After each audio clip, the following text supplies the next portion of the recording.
At the time of me making this video is the holiday season.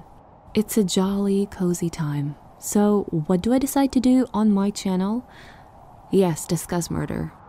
I have been planning to make a video on this cold case for a while now, and as soon as the news popped up that the investigation has been reopened, I knew what I had to do. This tragedy that happened over Christmas break back in the 90s truly shocked the nation and brought so much confusion and dark mystery. It has been lingering in the air for years and only now has been brought to our attention once again. I will cover this case from A to Z, who allegedly is responsible, as well as the recent information on the reopening of this unsolved murder.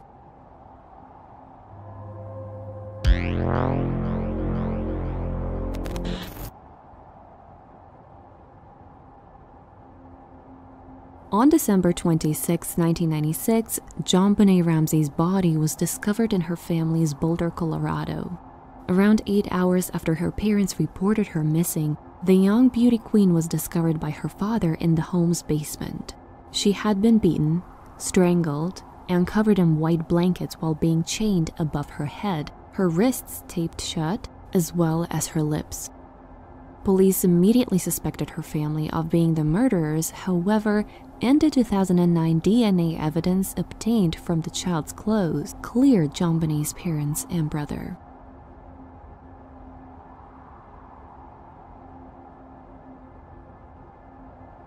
I'm not sure if I will use the P word and will get demonetized, so I am just going to be saying Schmiedophile, okay?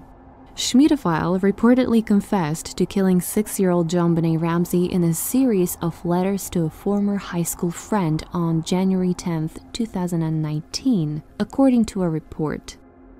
Gary Oliva, who has long been suspected of the murder, is currently serving a 10-year sentence for possessing CP. From a Colorado prison, Oliva wrote in a letter that was obtained by Daily Mail TV. I never loved someone as much as I did JonBenét, and yet I let her slide and her head crushed in half, and I watched her die. It happened by mistake. According to Inside Edition, Oliva was detained in June 2016 and accused of child abuse. However, there have been numerous explanations and false confessions over the years. And just how I mentioned earlier, police originally were suspicious of the family when she died, but the DNA evidence taken in 2008 exonerated JonBenét's brother and her parents. The district attorney declined to approve the indictment after a jury decided to charge John and Patsy Ramsey with child abuse that led to the first-degree murder of their daughter in 1999. BRUKE, the brother of JonBenét, is now thought to have killed the child. Famed forensic expert Warren Spitz suggested BRUKE killed JonBenét with a flashlight on the CBS program The Case of JonBenét Ramsey. Apparently, BRUKE's late-night snack was fruit slices, so he offered the 6-year-old a piece of that, which somehow prompted the boy to lash out with the nearby flashlight. I had to whip out my microphone real quick for this. While editing, I realized I forgot to add a really important detail. The reason why BRUKE might have lashed out is because Dr. Spitz suggested that JonBenét might have taken a slice of fruit from BRUKE's late-night snack, prompting him to lash out with the nearby flashlight. And while this death was being investigated for the TV show, they claimed that BRUKE had a history of scatological problems. They cited the evidence of a housekeeper who said excrement the size of a grapefruit was once smeared on the young girl's bedsheets. And also behavioral experts who earlier suggested BRUKE could have killed his sister in a pique or rage after she nicked some of his midnight snack said he had mental issues around that time. So this already in itself can explain a lot. Also, a never-before-heard phone conversation was described in which JonBenét's family are claimed to have said, "What have you done?" And to back this up, I literally just found this video where the conversation of the 911 call is being recorded, and have a look at this.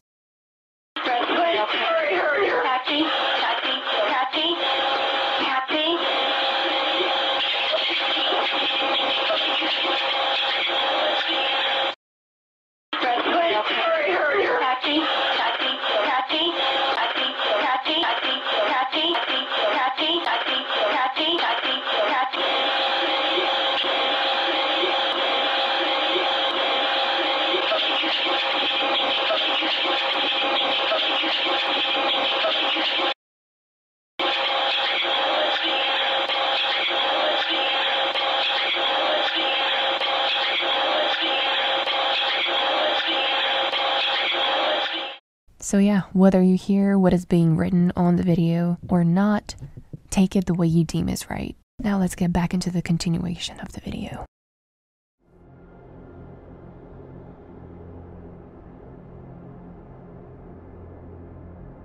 In the 2017 film Casting JonBenét, which follows the casting process for the parts of the important characters involved in the unsolved murder case, a number of locals from the hometown of the unfortunate 6-year-old are interviewed. Finding actors to represent Patsy and John Ramsey, BRUKE Ramsey, Schmiedophile John Mark Carr, who claimed to know who killed the child, and police officers are all part of this. The movie recreates crucial scenes from the case and gives neighbors a chance to share their theories. A minority of the people surveyed believed that the notorious murder may have been carried out by the local Schmiedophiles from Boulder or the neighborhood.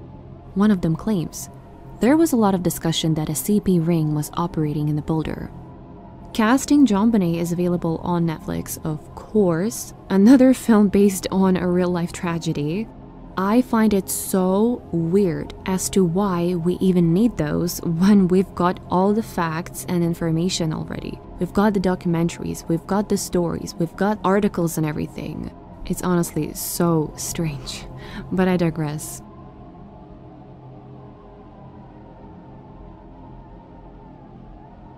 BRUKE filed legal claims for $867 million after being accused of being responsible for the murder of his younger sister. Following the release of the CBS documentary The Case of JonBenét Ramsey, BRUKE appeared on Dr. Phil to defend himself. BRUKE denied the allegations that he beat his sister in a Dr. Phil show that was back in 2016. He first sued pathologist Dr. Werner Spitz for defamation for $146 million, and in December 2016 he sued CBS for a further $723 million.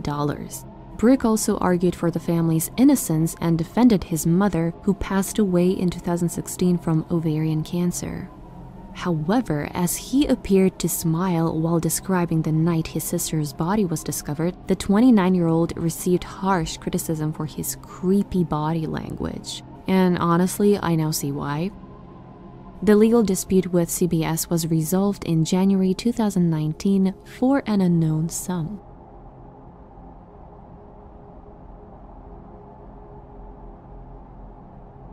Former Boulder Police Chief Mark Beckner claims that early in the investigation, local police made a series of critical mistakes. Because it was Christmas, Beckner claimed in a Reddit AMA, fewer police officers were available to respond to the crime scene. John Ramsey was also given permission by Officer Linda Arndt to transfer the child's body, which he then did once more to place it close to the Christmas tree. On Media Mayhem, retired FBI agent Clemente stated, "That clearly was not a child abduction. The district attorney looked at the pictures and said no parents could do this to their child. Therefore, he stopped the detectives from questioning the parents separately." Following a shocking interview with one of the 9 grand jurors who voted to indict Mr. and Mrs. Ramsey in 1999 on accusations of child abuse resulting in death and accessory to a crime, Mr. Walker claimed the crime scene had been mismanaged. The jury member, whose name was withheld because his information was not permitted to be made public, stated that he strongly felt he knew who killed JonBenét. Nevertheless, he asserted that while there was sufficient proof to indict the Ramseys, he did not think there was sufficient proof to convict them. Let's also have a look at the ransom note, and this is exactly what was written on the original note. This is a quite long note, so I don't think I'm gonna read this just for you to sit there and wait for me to finish. So if you want to, you can pause and you can read it yourself.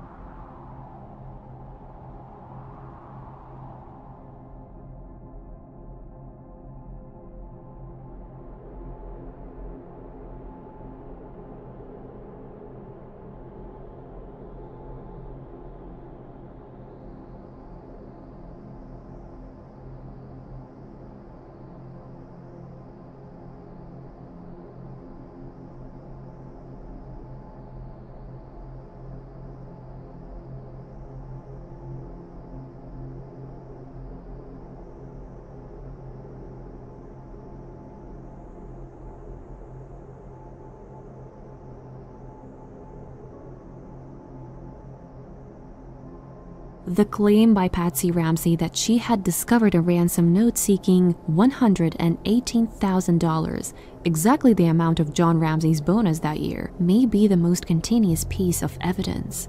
The family received a 2.5-page paper that told them they were constantly being watched and claimed to be from a small foreign faction. On the note, it said if the police were notified, JonBenét would be executed. Police eventually discovered that the note was actually written on a family paper from a writing pad. And although handwriting analysis cleared John, Patsy's test was found to be inconclusive. The FBI told us that they'd never seen a 2.5-page ransom note, according to former police chief Beckner. Except in this instance, no message has ever been written at the scene and left there together with the deceased person. The 911 operator who spoke to Patsy criticized her for calling the police to report finding the note. Kim Archuleta reflected on the situation lately and said, "I just remember having that sunken feeling like something wasn't right. The problem was I could hear the frantic tone in her voice when she was speaking to me, where she couldn't even answer my questions." Patsy attempted to end the call, but it appeared like she was still speaking. So Kim then continued, "What really worried me was that she appeared to be asking, 'Okay, we've contacted the cops, now what?' after thinking that she hung up. Then Kim later said, "And I was troubled by that. I kept talking on the phone in an effort to understand what was being said." BRUKE and Patsy's fingerprints were discovered on a bowl of pineapple with a spoon that was on the breakfast room table. When Patsy and John returned from a friend's Christmas party, they claimed that their daughter was asleep. However, the coroner discovered remnants of undigested pineapple in JonBenét's big intestine. Some have speculated that this indicates the parents of the young child told investigators a lie.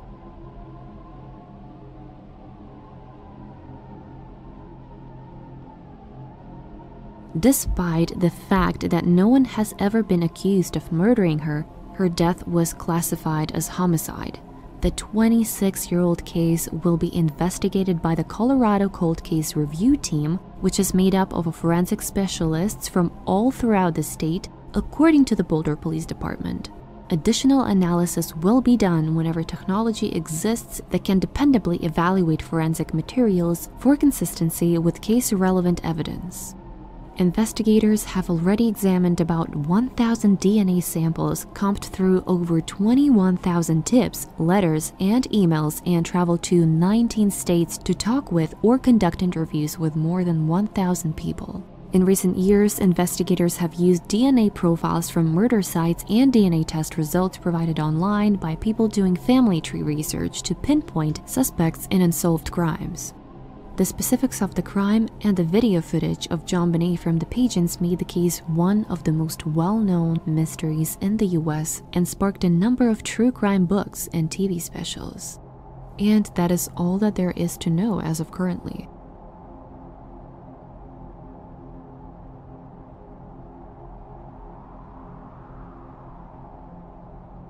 I hope you found this video interesting and informative. Do leave a comment on what you think about this case. Tell me if you have anything to add to it. Also, don't forget to put a thumbs up and subscribe so that I can see you in my next video.